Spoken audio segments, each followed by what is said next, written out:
Hey guys, it's Tahira, and today I'm starting a new vlog where I'm reading a few fantasy romance books because I have not read as many as I have wanted to in the past few months. There's been so many that I've heard so many good things about, but honestly this year I have not been reading fantasy in general as much, so I decided to fix that and read some few hyped fantasy romance books that I have been wanting to read for the past few months. So the books that I'm thinking for this video is One Heartless Hunter by Kristen Ciccarelli. I don't know if that's how you say it. But this one I have, spoiler alert, I have already read. I'll be getting into that later. But this one I had heard so many good things about from a bunch of different people online, and it seemed like it was the current hyped book on the internet, so of course I wanted to read it because of that hype, and it did not disappoint. The second book that I'm thinking of reading is Throne of the Fallen by Carrie Maniscalco. This one I have also heard a lot about. This one came out last year, so the hype has sort of died down a little bit, but the concept sounded really interesting to me and I am excited to get into it. And then the last book that I was thinking of was reading Spark of the Everflame by Penn Cole, I believe. I have also heard that this one's really good. I've heard it being compared to Throne of Glass and Sarah J Maas's books, so of course I have to be there if it is being marketed like that. But yeah, basically these are the books. I might add in another book based on how I'm feeling, if there's another book that is catching. Oh my god, I am so sorry. This phone is right now being propped up on my tripod, so it's a little bit of a precarious situation. Hopefully that doesn't fall. But yeah, if there's anything that catches my eye online or something that I think I've been wanting to read for a while, I'll definitely pick it up. But so far, these are my reading plans for right now. As I have said, I feel like this camera angle is crooked, but at this point it is what it is. But as I said, I've read Heartless Hunter. I just finished it last night, actually, at 3:30 in the morning. So I really could not put it down. This one follows it's an enemies to lovers fantasy romance following a witch and a witch hunter. And both of them are they're enemies. Obviously the witch hunter is hunting Rune is the witch, and Gideon is the witch hunter. Rune is also the Crimson Moth. She's this assassin person who is trying to save witches and take them to safety, because in this world the witch hunters are actively hunting witches and trying to get rid of them. And so Gideon and Rune are basically opposite sides of the spectrum. They should not be meeting at all, but Rune decides to sort of start courting Gideon because he is a witch hunter, so he has a lot of the intel that she wants in order to save witches, especially this one specific witch that her grandma wanted her to save. And then Gideon actually suspects that Rune is the Crimson Moth, so he starts courting her, and for that reason, because he wants to get closer to her to try to figure out if she actually is and arrest her at the end if she is. But obviously as they kind of come together with their not fake dating, but each have their own intentions for what they want out of this relationship. But obviously when they come together, they start hanging out more, they start developing feelings for each other, and then they become very confused about what is going on. So yeah, it's a very interesting world. I also thought the magic was really interesting. These witches, they do magic with their blood, so it's really interesting to see how they do it, the different types of spells, and which are also explained in the book. And then also how Rune is going about getting blood, because in this world, if a witch if they self-harm themselves in order to get blood, the scar turns silver to show that it was used for magic purposes. But obviously that's what the witch hunters use to prove that someone's a witch, because they have these silver scars. So what Rune does is that she uses her menstrual cycle, and she sort of times it that every month she collects all that blood and then uses it for whatever spell she needs, so that she doesn't get found out, which I thought was really cool. And the relationship between the two, I thought it was really unique, because Gideon does suspect that Rune is the Crimson Moth. I thought it would go the traditional route where they come together but they have no idea. That I thought Gideon would have no idea that Rune is this Crimson Moth assassin person, but he does suspect it, which I thought brought a really interesting dynamic to the mix. And then as he's courting, he like sort of has an inner battle between like thinking that she is but thinking that she's not, so he's torn between these two ideas. And then he also has people telling him that she is and stuff. So it's just a very interesting dynamic, and I really loved the angst and the tension that came along with it. I ended up giving this book like 4.25 stars, so a really strong book. I am really excited for Rebel Witch, just coming out next year, to see how like everything wraps up. But yeah, just overall I thought the pacing was also really good. It was a little bit slow in the beginning to get into, but once we got into it and sort of got into like the relationship and getting to know more about the characters, it was just a really fun and wild ride. And then even some of the plot like twists and reveals and plot stuff that happened at the end, I just did not see coming at all, so I was completely shocked. And I was gonna like film my intro clip for this vlog while I was reading it, but I just couldn't put it down and I wanted to finish it, so that's why I'm doing this. Like technically that's one of the books that I read for this vlog, even though I read it before I started it. We're just gonna go with it. But yeah, just really enjoyed this. I'm so excited for the second book to come out. Not quite that 5-star feeling, but just overall I really loved this book and can't wait for what comes next. I am filming another vlog where I'm reading my oldest books. That's for another video, so I'm probably not gonna be getting to another book soon, but after that I'm probably gonna get to Throne of the Fallen or Spark of the Everflame. One of those two, I'm not exactly sure which one yet, but yeah, I'll definitely be coming back to you when I've started a book and tell you my thoughts. There has been a change of plans, so I decided to, instead of reading Throne of the Fallen, or before that, I guess, I don't know if I'm still gonna read that for this video, I've decided that I'm gonna start, or I'm gonna read Powerless by Lauren Roberts, because this is a book I've been seeing everywhere in the book community for the past like year, and I just have seen so many people like talk about it, hype, like there's so much hype for it. People have been raving about this one, and I hadn't read it until now. And Reckless came out 2 weeks ago and everyone was super hyped about that, and I couldn't be a part of the hype because I hadn't even read this book, so I decided to pick this up instead because it's a really famous fantasy romance story. If you don't know, this one is about a girl named, it follows two main characters. It's told in both of their perspectives, but we have Peyton, who is an ordinary. So basically in this world they have these people that are ordinaries that have no powers at all, and they're sort of hunted for that reason. They're exiled and executed for that very reason. And then the second, so we follow Peyton, who's an ordinary, and then the second perspective is Prince Kai, who's the enforcer. So his job is basically to go out and execute the ordinaries. But Peyton sort of like pretends that she has psychic abilities, to pretend like she has a power, so that just like she doesn't get caught.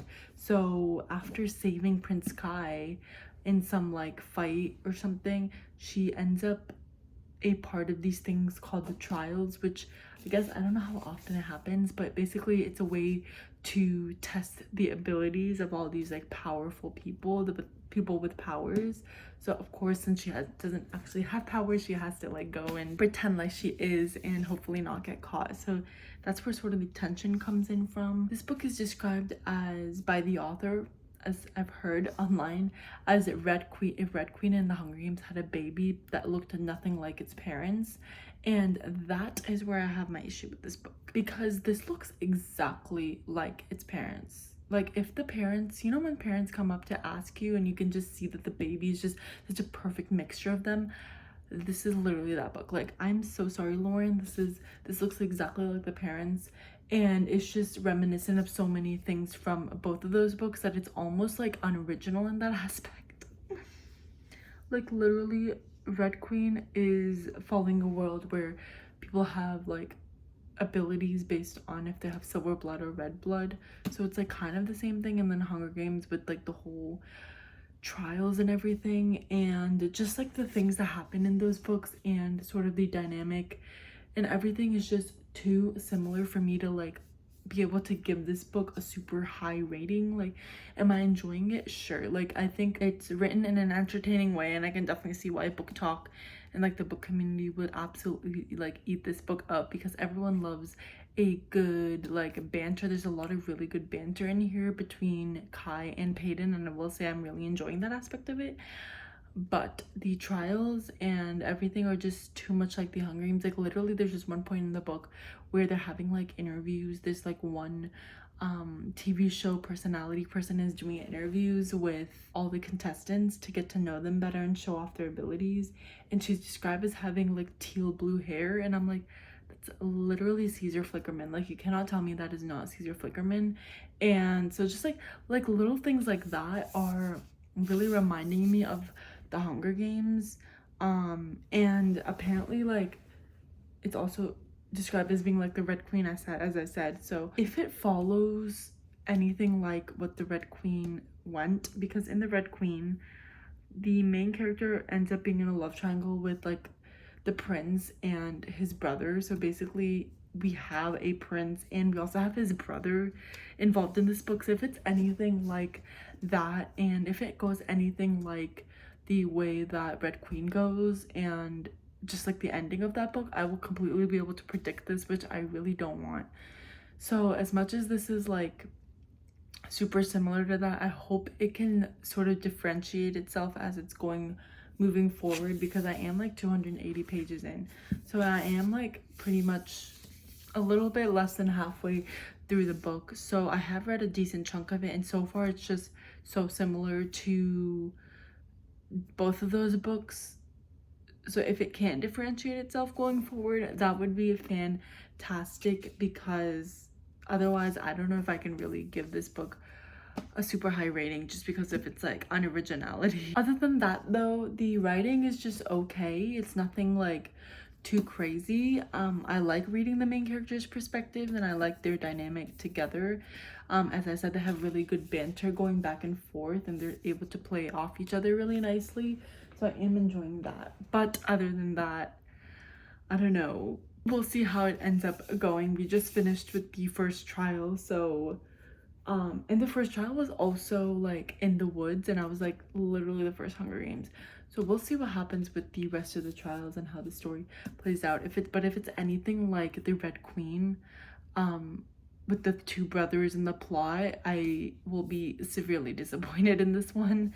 But we'll see how it goes. Powerless has been completed, and I'm giving this one a 3.5 stars. Basically the same issues that I was talking about last time is sort of what continued on, where it's just way too similar to other books that I have read before that came out not even recently, that came out like a decade ago or more, and it's just pulling from a lot of those books and creating like one book out of it.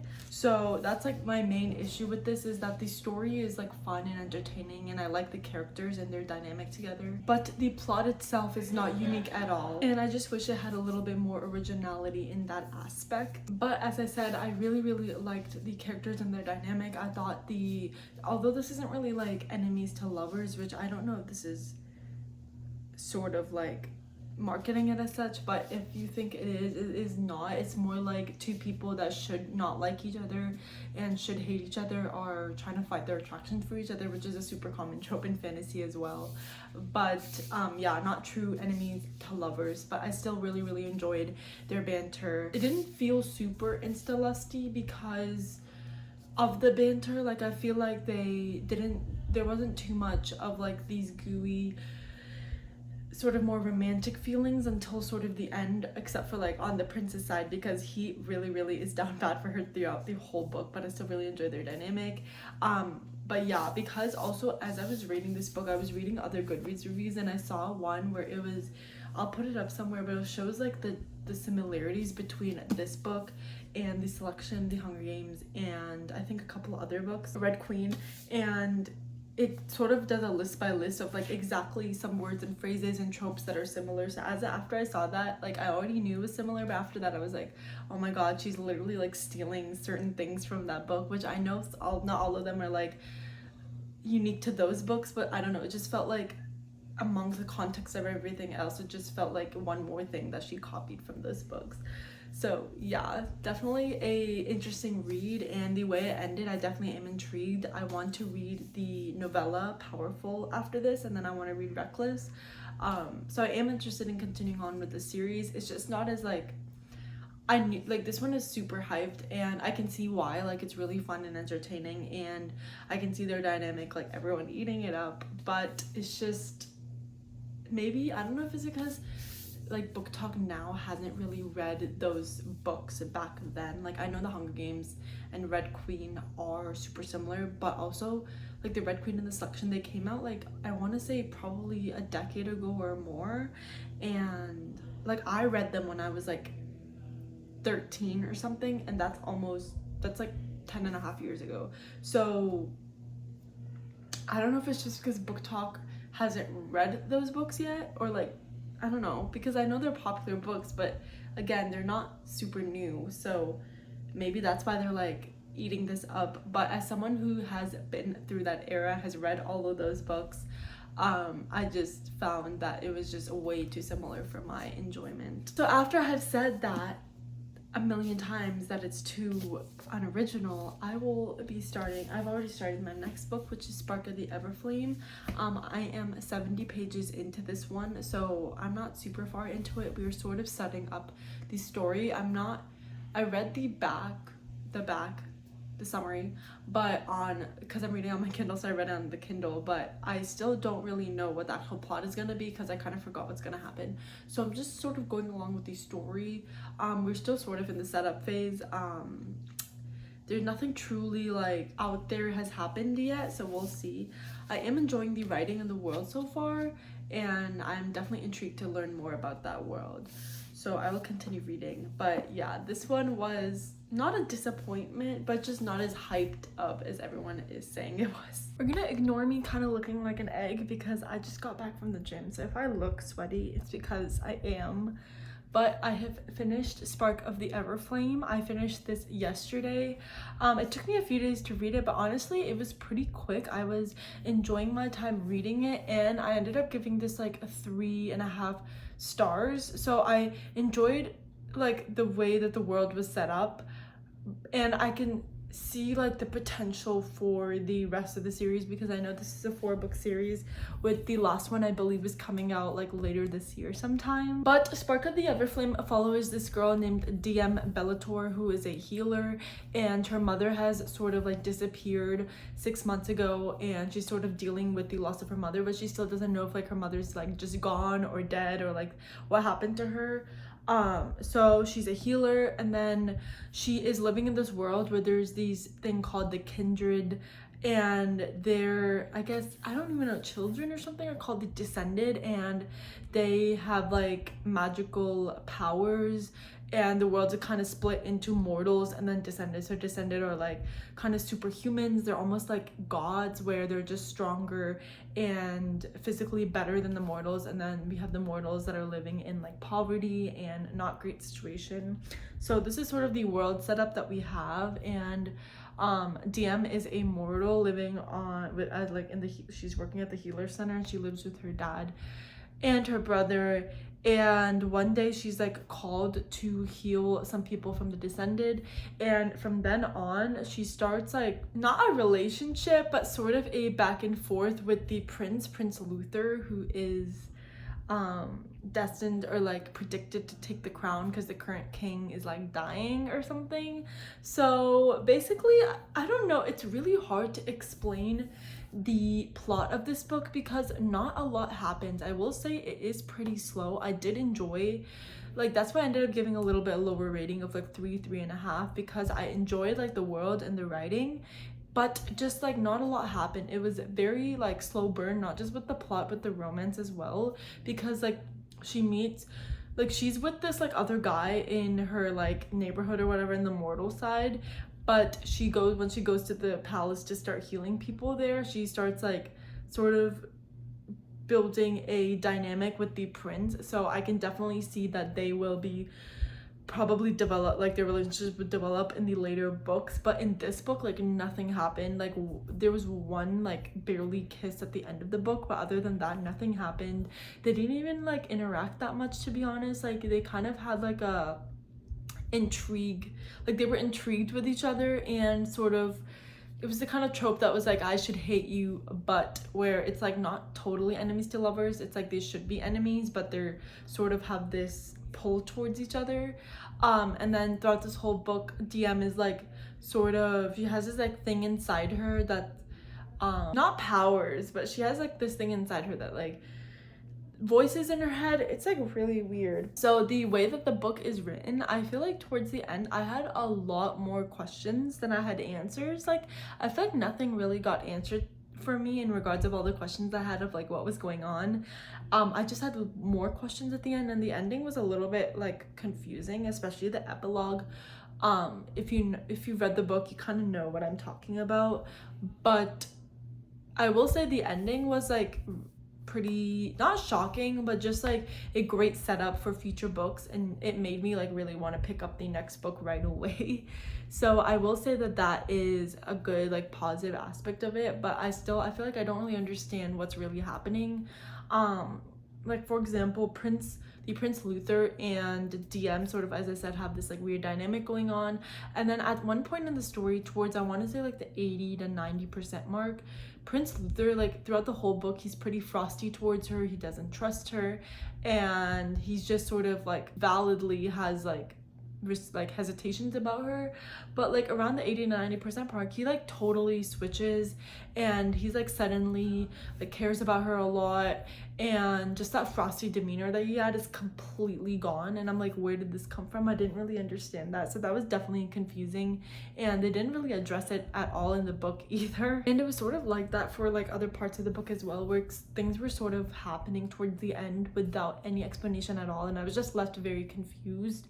So that's why like also contributed to my lower rating of like a 3.5. So like I really enjoyed DM, reading about DM as a character, and I liked her dynamic honestly with Prince Luther as well. But there was just some things that were like overall confusing about both their relationship and the plot itself. I am definitely interested in picking up the next book, and I'm hoping some of my questions are sort of answered in that one. But I'm really excited to see where things go with the plot, because it definitely ended in a very interesting way in the first book. So yeah, I will definitely pick up the next book. But yeah, overall I feel like I had like a pretty decent like experience in this. I'm like completely blanking on the first book that I read in this video, but I know I read Powerless, which was 3.5 stars. So that one was also like not terrible. This one's kind of the same rating, 3.5 stars. So like I guess I had like a pretty decent time. I didn't hate anything that I read, but there was nothing like that was a new favorite of mine either. Oh wait, no, I read Heartless Hunter, and that's why, because I read it off. I technically read it before I started this video. That one was a 4.25 star. I really enjoyed that one, and that was probably my favorite out of this whole video. Just with the story and the dynamic, I thought was really great. But honestly, all of these stories, I am interested in continuing on with the other books in the series, because all of these are first books. So I think that's definitely a success. I think fantasy romance is definitely a genre that I want to get more into, because although I didn't like absolutely love everything that I read, I had a fun time, and I haven't read fantasy in a while, so it was really great to like kind of jump back into that genre. And I forgot like how fun fantasy can be. But yeah, that is it for the video.